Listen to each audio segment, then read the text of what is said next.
এদিকে অসমে তুঙ্গে বিজেপির নির্বাচনী প্রচার। রাজ্যের বিভিন্ন কেন্দ্রে প্রচারে বিজেপির হেভিওয়েটরা।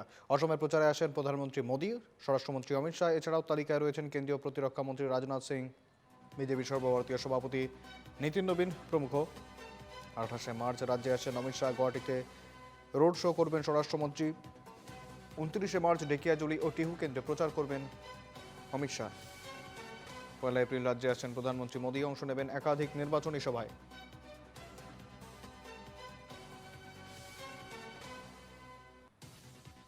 আপোনালোকক আমি জনাবলৈ পাই অত্যন্ত আনন্দিত যে যি 4-5জন আমাৰ বিজেপিৰ কাৰ্যকৰ্তা নিৰ্বাচনত নিৰ্দলীয়ভাৱে মনোনয়ন দিছিল, তাৰো সৰহভাগে আজি প্ৰত্যাহাৰ কৰাৰ বাবে সিদ্ধান্ত লৈছে। আমি প্ৰচাৰ অভিযান ইতিমধ্যে আমাৰ আৰম্ভও হৈছে। 28 তাৰিখে সন্ধিয়া গুৱাহাটীত কেন্দ্ৰীয় গৃহমন্ত্ৰী অমিত শ্বাহ ডাঙৰীয়াই এটা ৰোড শ্ব' কৰিব। আৰ্য বিদ্যাপীঠ কলেজৰ পৰা ৰিহাবাৰী নেপালী মন্দিৰলৈকে তেখেতে এটা ৰোড শ্ব'ত অংশগ্ৰহণ কৰিব। 29 তাৰিখে ঢেকিয়াজুলি আৰু টিহুৰ চামতাত তেওঁ দুখন জনসভা কৰিব। 1 তাৰিখে প্ৰধানমন্ত্ৰী নৰেন্দ্ৰ মোদী ডাঙৰীয়া আহিব।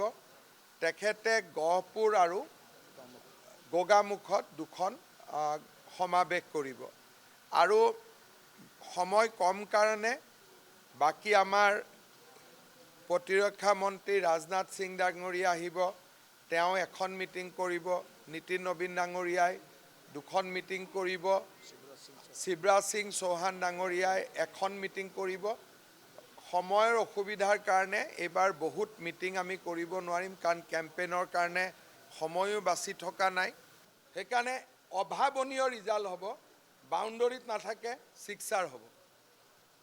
সেইকাৰণে আজি ৰিজাল্টৰ আন্দাজ কোনেও দিব নোৱাৰে, কিন্তু প্ৰতিজন অসমীয়া ভাৰতীয় দৰিদ্ৰ মধ্যবিত্ত মানুহে এবাৰ সিদ্ধান্ত লৈছে বিজেপিক ভোট দিমেই।